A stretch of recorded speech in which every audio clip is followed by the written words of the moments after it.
So when we set up to a driver, we're looking for our feet to be just outside shoulder width apart for me.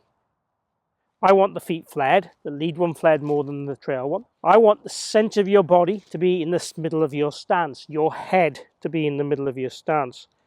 The ball position to be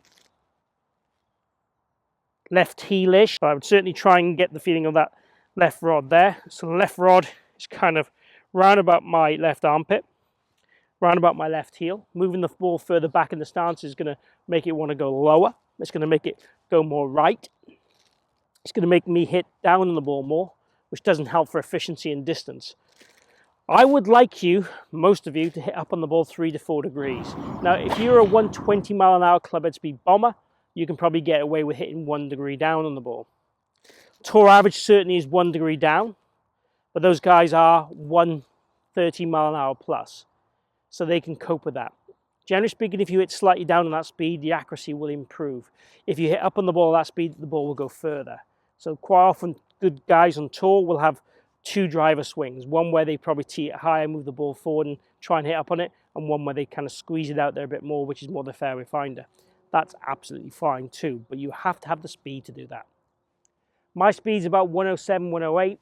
I need to hit up on the ball to maximize my distance. So I will try and hit 2 to 3 degrees up on the ball. Again, I want the sternum, the zip, to be way behind the ball. So one of the ways I ask you to do that is if you take your setup as if the ball position's in the middle with the club, and I want you to feel that your body stays in that same position in the middle, then edge the club forward, but keeping your body where it was. It's important that the shoulders remain parallel. It's very easy with the driver with the ball being forward to get the shoulders open and the sternum forward. That then leads us to want to hit down and across on our driver, which is definitely a no-no unless we're trying to hit low cutty slices and fades. That's nothing that I would want to prescribe you to do. I want you to try and hit up on the ball and hit straight shots or slight draws, if anything. So we've got the ball position, we've got with the stance, we've got the head position, the sternum position, the weight, 50-50. The last thing I want to talk to you about is the handle. So it should point to where your belt would be, but also I want it to be opposite your lead groin, okay? So the hands are actually going to sit slightly behind the golf ball at address, which is different pretty much to any other club.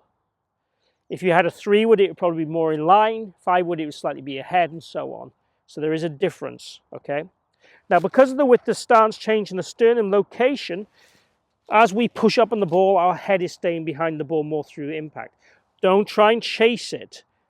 Really try and feel that we're keeping our sternum, our contact on our head, in the zone behind the yellow stick. That's important as a concept. Main thing from this video is really to get the setup right to start with, and then build from there. Let's have a go at a shot. As I said, routine-wise, start with the club behind the ball is always a good plan for me. Feel our shoulders feel more closed than anything else. Feel our sternum and our head are visually looking much more back here.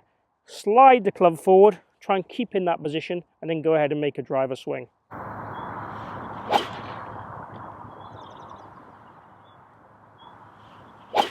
If you can get the basics right, you're going to get freebies.